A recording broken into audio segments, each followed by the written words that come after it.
নমস্কার দর্শক বিন্দু, স্বাগতম আমাদের চ্যানেলে। আজকের ভিডিওতে আমরা জানব শ্রী শ্রী হরির পার্শ্ব পরিবর্তন সম্পর্কে। এই পবিত্র দিনটি কবে, কেন এবং কিভাবে পালন করা হয়। এই ব্রত কথার মাহাত্ম্য জানলে আপনিও মুগ্ধ হয়ে যাবেন। তো ভিডিওটি শেষ পর্যন্ত দেখার জন্য আমার অনুরোধ রইল আপনাদের কাছে। পার্শ্ব পরিবর্তন মানে হলো পাশ ফেরানো। হিন্দু পুরাণে অনুসারে ভগবান বিষ্ণু প্রতি বছর আষাঢ় মাসের শুক্লপক্ষের একাদশী তিথিতে যোগনিদ্রায় মগ্ন হন। এই সময়কে বলা হয় শায়নী একাদশী বা দেবশয়নী একাদশী। এই নিদ্রাকালে প্রভু বিষ্ণু তার পাশ পরিবর্তন করেন, ঠিক যেমন আমরা ঘুমের মধ্যে করুণ করি। ভাদ্র মাসের শুক্লপক্ষের একাদশী এই দিনে প্রভু ডান পাশ থেকে বাম পাশে ফেরেন। কার্তিক মাসের শুক্লপক্ষের একাদশী এই দিনে আবার বাম পাশ থেকে ডান পাশে ফেরেন।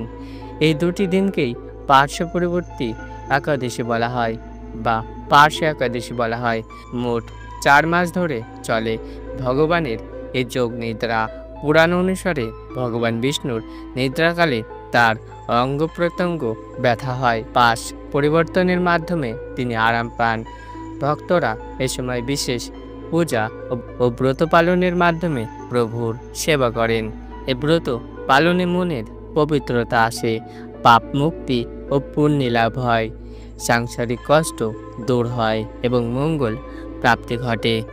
একাদশীর আগের দিন দশমী তিথিতে একবার মাত্র খাবার খাওয়া, রাত্রি ব্রহ্মচর্য পালন করা, সূর্যোদয়ের আগে উঠে স্নান করা, ভোরে স্নান করে পরিচ্ছন্ন বস্ত্র পরিধান, ভগবান বিষ্ণুর মূর্তি বা ছবির সামনে প্রদীপ জ্বালানো, বিশেষ পূজা ও আরতি করা, ওং নমো ভগবতে বাসুদেবায় মন্ত্র জপ করা, সম্ভব হলে সারাদিন নিরাহার থাকা বা ফলাহার করা, বিশেষ আরতি ও প্রার্থনা, ভগবানের শস্যা প্রস্তুত করার ভাব করা, তুলসী পাতা দিয়ে পূজা।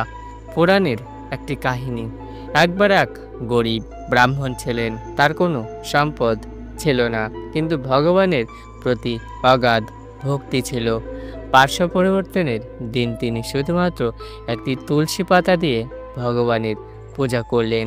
সেই রাতে স্বপ্নে ভগবান বিষ্ণু তাকে দর্শন দিয়ে বললেন, তোমার নিষ্ঠাপূর্ণ পূজায় আমায় অত্যন্ত প্রীতি পড়েছে, তুমি যা চাও তা চাইতে পারো।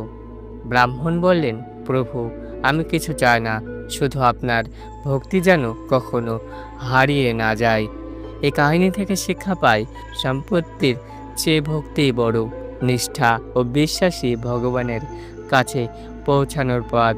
আজকের যুগে এ ব্রতর গুরুত্ব, মানসিক শান্তি। ব্রত পালনে মনে প্রশান্তি আসে, পারিবারিক বন্ধন, একসাথে পুজো করলে পরিবারের সবাই কাছে আসে, আত্মাশুদ্ধি, নিয়মানুবর্তিতা ও সংযম অভ্যাস হয়, সামাজিক মেলবন্ধন। এ উপলক্ষে সবাই একসাথে হয়। যারা পূর্ণ ব্রত পালন করতে পারেন না তারাও মনে মনে ভগবানকে প্রণাম করতে পারেন, ভক্তিমূলক গান শুনতে পারেন, দান ধ্যান করতে পারেন। তাহলে দর্শকবিন্দু, এভাবে পালিত হয় শ্রী শ্রী হরির পার্শ্ব পরিবর্তন ব্রত। এই পবিত্র দিনগুলিতে আমরা সবাই মিলে ভগবানের সেবায় এগিয়ে আসি।